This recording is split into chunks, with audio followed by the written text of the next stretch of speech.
Hey there, I'm Michelle Gorman, a 30-year-old housewife. After tying the knot, I decided to put my administrative skills to good use by becoming a computer class instructor. My hubby, Mike, is the big shot as the president of his dad's company. He's always busy, running around with work stuff. But every now and then, I catch him looking all contemplative. It's those moments when we kick back and enjoy our favorite movie dates that I see him unwind. I feel lighter when I'm with you, he'd tell me. It warms my heart knowing I can lighten his load, even if just a bit. I wish I could offer more than just a listening ear or a shoulder to lean on, but I've always struggled with speaking up, even since I was a kid. I've always been more of a listener than a talker, you know. Luckily, Mike's been my rock, constantly boosting my confidence. My big bro, who's 4 years older, used to be the one looking out for me. Back then, I kinda resented it, but now I see the value in having someone in your corner. Mike has an older brother who serves as the vice president in their father's company. His wife, Mindy, is close in age to me, and we get along well. She's a driven woman, both reliable and kind. I admire how she stands her ground and expresses her opinions, yet she is also understanding and adaptable. Seeing her confront the mother-in-law was truly impressive. However, since they live far away, I regret not being able to see them often. On the other hand, the mother-in-law behaves with the air of a company president's daughter, always confident. Yet her stubbornness and arrogance are evident. Michelle, you're the wife of Mike, the president. You should quit being a computer instructor and fully support your husband, she'd reprimand, overwhelming me with her pressure. Mike would back me up then, but she'd remain displeased. I sometimes felt relieved we lived apart. I hoped for a peaceful life with Mike and eventually to be blessed with children.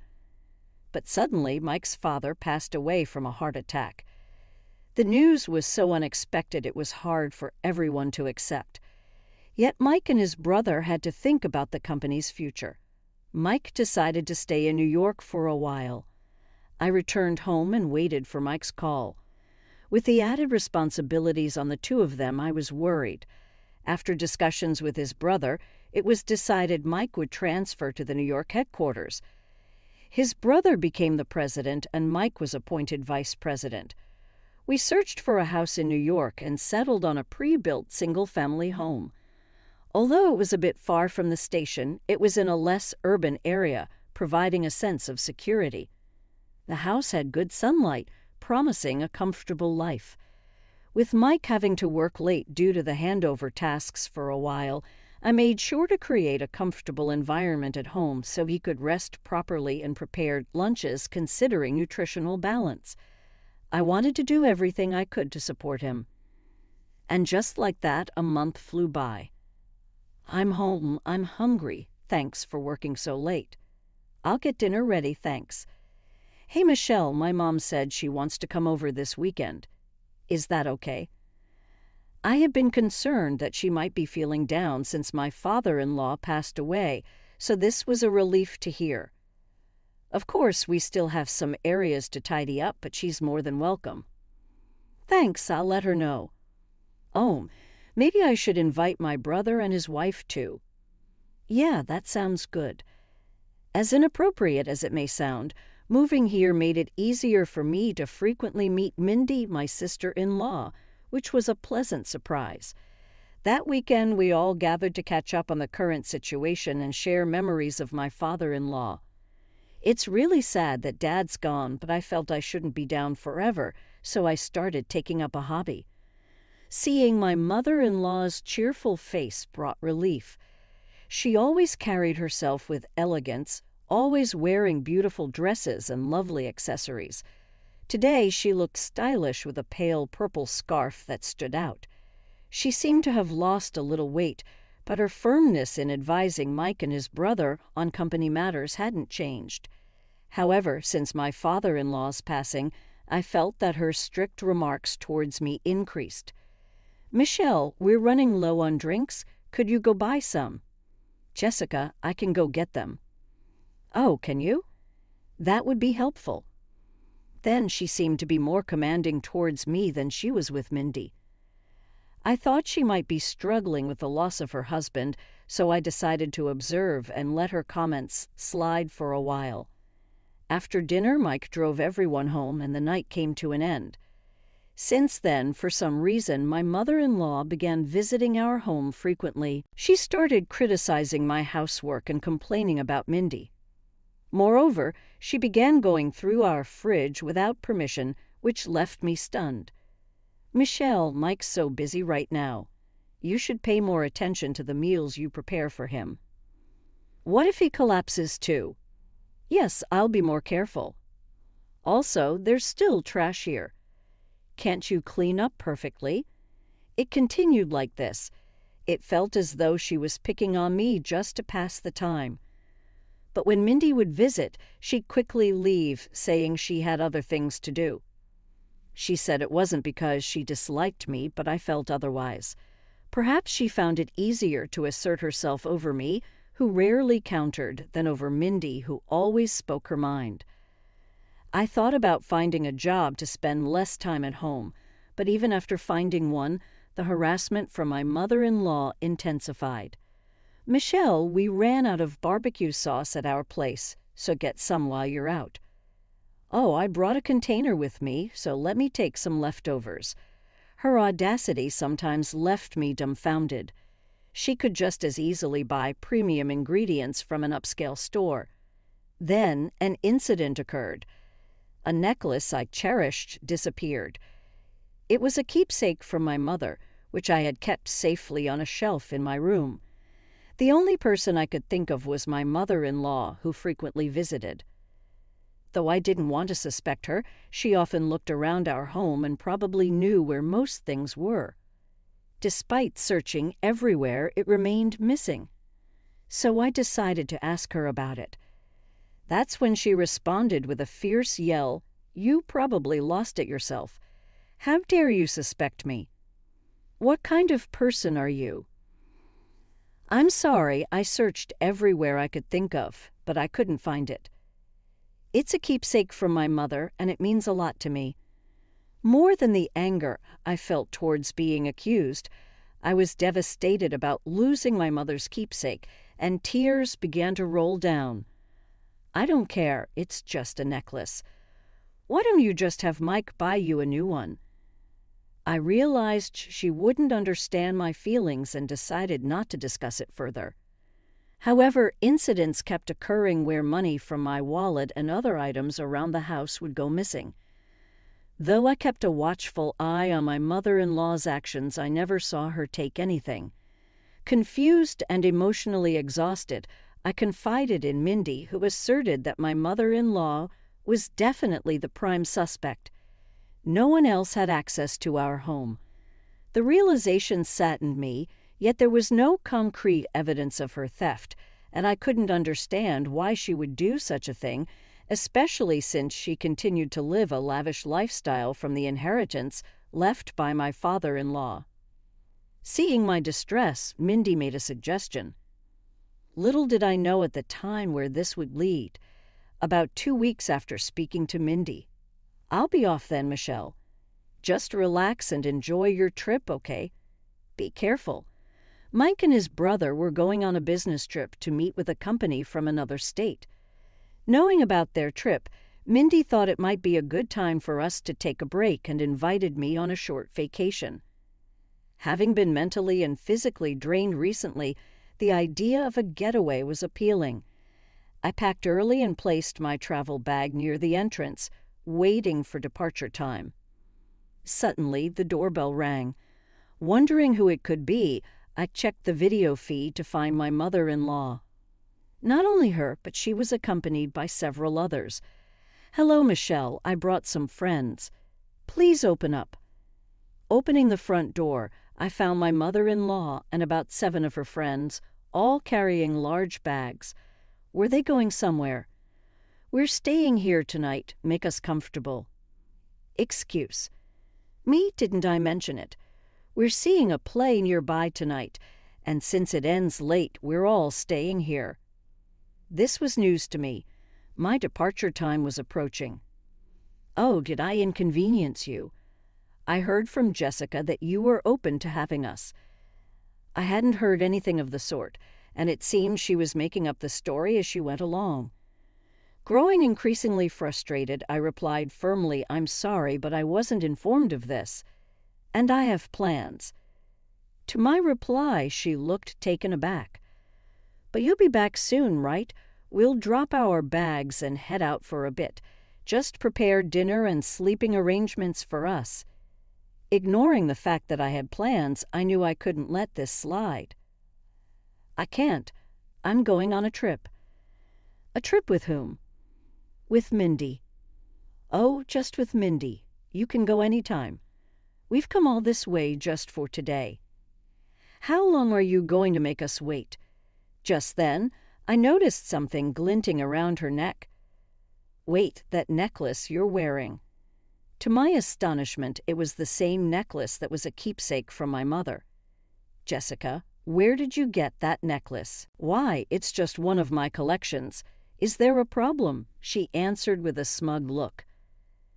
"That can't be right.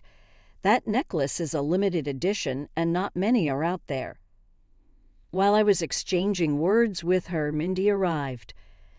"I was wondering why you didn't show up at our meeting place and didn't contact me. So this is what was happening." "I'm sorry I couldn't get in touch." Mindy, seeing my expression, instantly knew something was amiss. "What happened?" "I got upset because the necklace she's wearing is the same one as my mother's that went missing recently." "Oh, the one you kept in that box."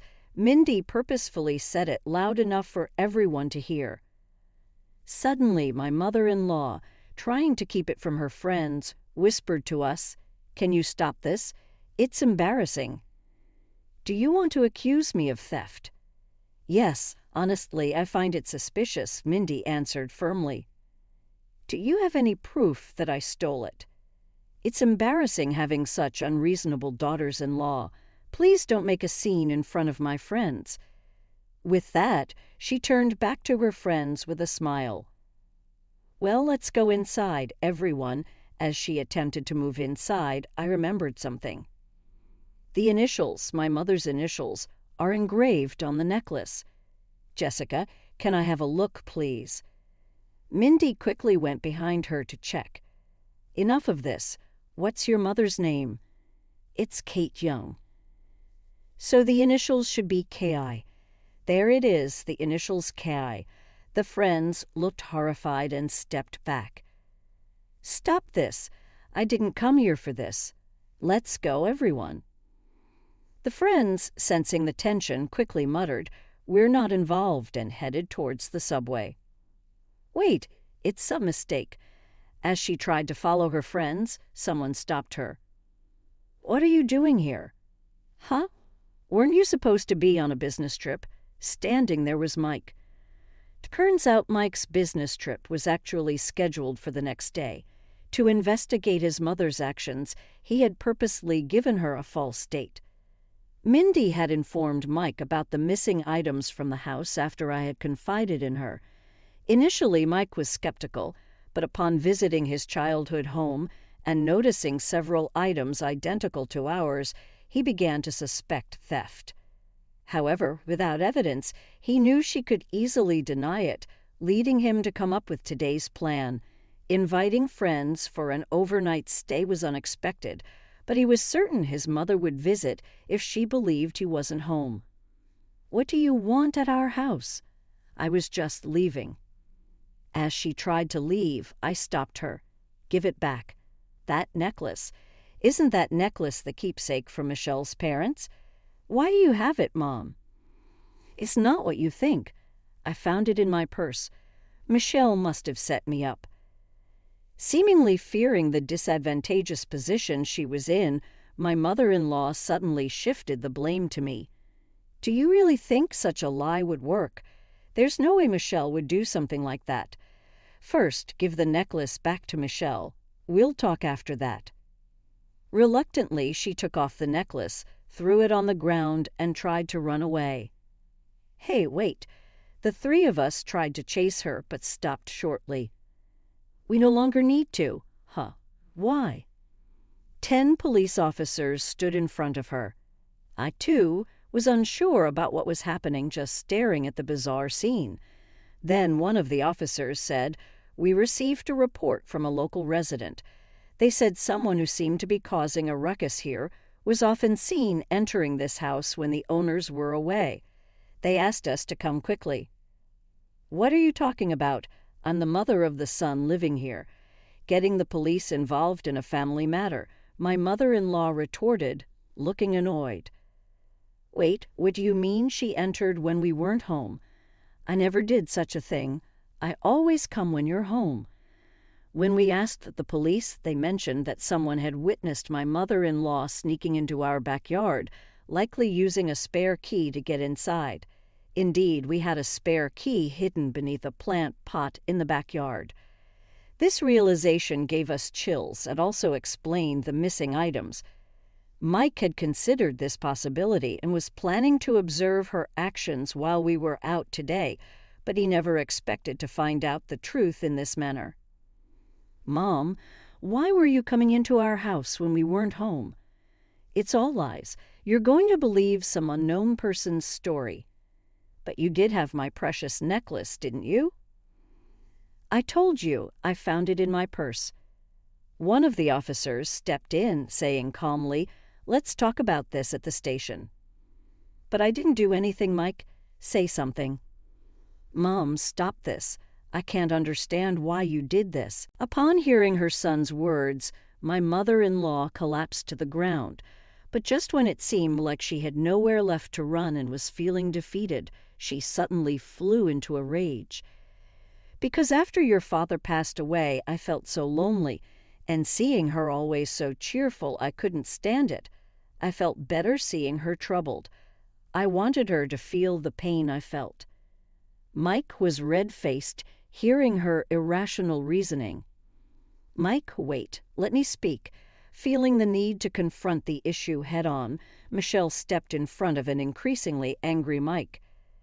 "I understand where you're coming from, Jessica. Perhaps I've been neglectful by always brushing off our talks. However, stealing is a different matter entirely. Did you want to upset me?" "Don't be ridiculous. Did you find joy in pushing someone to their limits with such a twisted and dirty scheme? Did that fill the void of your loneliness?" "Shut up. What do you know about me? If you're feeling down, then tell us. We can't read minds. Don't make fun of me. Why would I tell you anything, you worthless daughter-in-law?" "Mom, Michelle's right." Seeing the situation wasn't progressing, the police intervened, suggesting they move to the station. "Are you really going to take me in? I can't believe this."